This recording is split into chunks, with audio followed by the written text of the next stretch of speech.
राम के भाई भरत, जिन पर सबसे कम चर्चा होती है, सबसे कम भरत पर बोला गया है।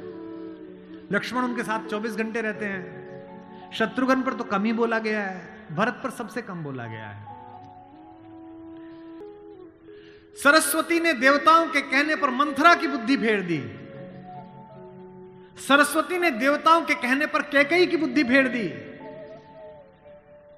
लेकिन जब भरत ने कहा कि मैं भैया को वापस लेने जा रहा हूं, तो देवताओं में खलबली मच गई। बोले यार अभी तो गया है ये, और इसको लेने ही चल दिया, और राम भावुक भी है, इसके प्रेम में वापस ना आ जाएं। तो देवताओं ने सरस्वती को कहा कि तुम जरा बात कर दो। तो क्या कहती है सरस्वती? देवताओं से कहती है कि 1000 आंखें होने के बाद भी जिसको सुमेरु ना दिखता हो, तुम मूर्ख हो क्या? मोसो कहत भरत मति फेरी, मुझसे कहते हो भरत की मति फेर दूं? दुनिया में किसी की भी बुद्धि भ्रष्ट कर सकती हूं, भरत की बुद्धि भ्रष्ट नहीं होती मेरे करने से।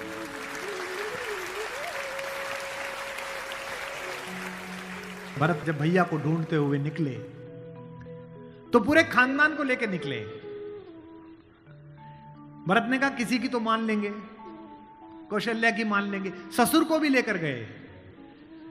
जब पहली रात भरत वहीं रुके जहां राम रुके थे, भरद्वाज के आश्रम में। सुबह चलते समय भरत संकोच में थे, तो भरद्वाज ने कहा कि राजन, क्योंकि राजा हो चुके थे, आपके चेहरे पर संकोच है। तो भरत ने डरते हुए कहा कि महर्षि मैं डरा हुआ हूं, मेरी मां ने इतनी बदतमीजी की बात कर दी, मैं बाहर था। भरत को नहीं बताया गया था कि पिता दिवंगत हो गए, पता है आपको ये बात नहीं? भरत को संदेश भेजा गया था तो उसमें यह नहीं कहा गया था कि पिता एक्सपायर कर गए, यह कहा गया था कोई इमरजेंसी है, घर आओ। अयोध्या के बाहर नंदीग्राम में इनके पूर्वजों का एक मंदिर था, जहां इनके पूर्वजों की प्रतिमाएं लगी हुई थी, मानधाता की, दिलीप की, रघु की, अज की, नहुष की। वहां भरत रास्ते में रुके अपनी सेना के साथ पूजन करने के लिए कि पूर्वजों का पूजन कर लूं, पुरखों का। पुरोहित ने हाथ में थाली दी, तो पहले इसका पूजन, प्रथु जो सबसे पहले जिनके कारण ये पृथ्वी कहलाती है, इनके घर के, फिर मानधाता का, फिर राजा बलि का जिन्होंने अपना मांस दे दिया था, रंतिदेव का। पूजन करते करते अज, रघु, दिलीप तक आए, और जैसे ही उन्होंने अगली मूर्ति देखी तो देखी पिताजी की मूर्ति। तेज तो थे ही, उन्होंने पुरोहित की तरफ देखा कि ये क्या? पुरोहित की आंख में आंसू, उसने कहा कि महाराज नहीं रहे, और भरत के हाथ से थाली छूट गई। भरत ने कहा मुझे किसी ने बताया क्यों नहीं कि पिताजी दिवंगत हो गए, क्या हुआ था? बोले राम को वनवास मिल गया। भैया को वनवास क्यों मिल गया? आपकी मां ने मांग लिया।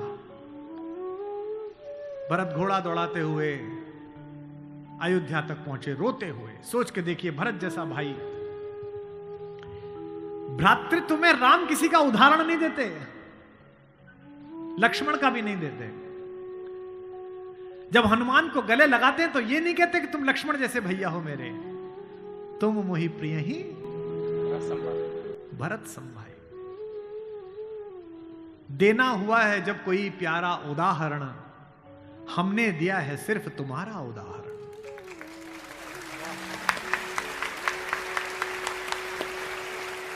कि भरद्वाज से भरत ने पूछा कि भैया मुझे माफ तो कर देंगे ना? मैंने इतनी बड़ी गलती की, एक ऐसी गलती जो भरत ने की नहीं, उसके पश्चाताप में है भरत। मां ने इतनी गलती की, मुझे माफ तो कर देंगे? भरद्वाज ने कहा हे राजन, मुझे पता नहीं कि तुम्हारे बड़े भाई तुम्हें कितना प्रेम करते हैं या नहीं, लेकिन जब वो यहां से जा रहे थे और सुबह के समय उन्होंने गंगा पार करने के लिए पुरोहित को बुलाकर स्वस्ति वाचन का मंत्र किया, तो बड़े खुश थे, प्रसन्न थे कि मैं वनवास पे जा रहा हूं, चेहरे पे मुस्कुराहट थी।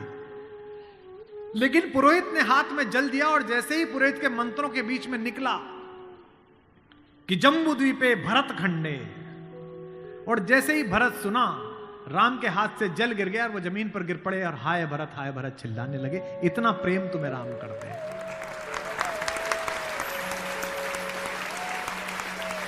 राम करुणा से भरे हुए हैं, इसीलिए करुणा निधि है।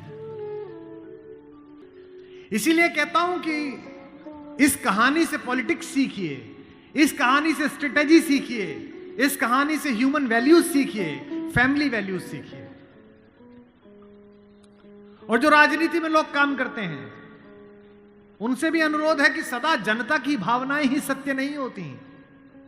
इस देश का पहला लोकतंत्र का मानक गढ़ा राम ने, जिसने कहा कि जनता ही सदैव सत्य नहीं है, नीति सत्य है।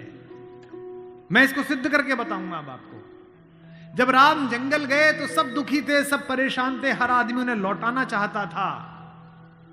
अगर राम उसी दिन लौट आते तो सब खुश हो जाते, लेकिन राम ने जनमत का सम्मान नहीं किया, नीति का सम्मान किया। जब पहली बार चित्रकूट पहुंचे तो वन देवी उनका स्वागत करने के लिए आई। वन देवी ने पूछा कि आप मेरे यहां विश्राम करने आए हैं, मैं आपके लिए क्या कर सकती हूं। तो राम ने क्या मांगा होगा सोचो। राम ने कहा कि हे वन देवी, बाकी सब ठीक है, निभा लेंगे, पर्णकुटी बना लेंगे, फल फूल खा लेंगे, जिस रास्ते से मैं आया हूं उसके कांटे हटा देना। वन देवी ने कहा कि आप तो आ चुके, अब कांटे हटाऊं ना हटाऊं इससे क्या। राम ने जो उत्तर दिया वो आपकी आंख भिगोने के लिए काफी है।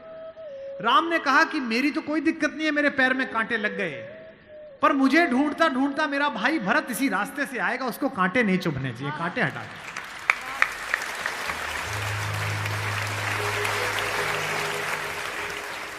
तो वन देवी को जिज्ञासा हुई। वन देवी ने कहा कि यथाज्ञा पयति महाराज, हे महाराज, आपने जो आज्ञा दी मैं कर दूंगी। एक छोटी सी मेरी जिज्ञासा है, क्या अयोध्या का राजा, अयोध्या की चतुरंगिणी सेनाओं का सेनापति, दशरथ का पुत्र, राम का छोटा भाई भरत इतना नाजुक है कि रास्ते में चलेगा तो उसके कांटे चुभ जाएंगे? राम ने कहा नहीं, वो तो वज्र के समान है, उसकी छाती से टूटकर तो इंद्र का वज्र टूट जाता है, ये कांटे उसे परेशान नहीं करेंगे। वन देवी ने कहा फिर क्यों हटा दूं? बोले परेशानी यह है कि जब उस रास्ते पर आएगा अगर एक कांटा भी चुभा तो उसका दिल यह सोचकर टूट जाएगा कि मेरे कारण मेरे भैया को इन कांटों को झेलना पड़ा है।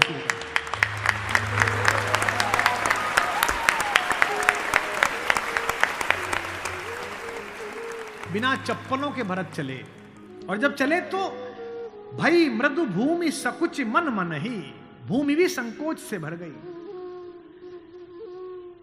कोमल चरण चलत बिनु पनहि, कोमल चरण चलत बिनु पनहि, भई मृदु भूमि सुकुचि मन मनि। इसका मतलब यह है कि भगवान स्वयं कष्ट सह सकते हैं, पर जो उन्हें प्रेम करता है वो कष्ट सहे ये उन्हें स्वीकार नहीं।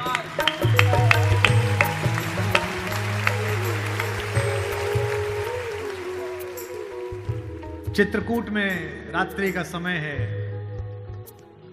चांदनी खिली हुई है, चंद्रमा निकला हुआ है। ये वो पल था जहां से राम की कहानी पलट सकती थी। अगर दशरथ के अंधेरे कक्ष का एक निर्णय राम को इस जंगल तक लाया है मित्रों, तो आज इस पूर्णमासी के चांद के नीचे का राम का एक निर्णय राम को वापस अयोध्या ले जा सकता है या लंका ले जा सकता है। ये वो रात थी। मुझसे कोई पूछता है कि राम कथा की सबसे महत्वपूर्ण रात्रि कौन सी है? जिस दिन लक्ष्मण को मूर्छा आई वो भी महत्वपूर्ण नहीं थी, क्योंकि पता था कि बच जाएंगे। जिस दिन सीता का अपहरण हुआ वो रात्रि भी महत्वपूर्ण नहीं थी।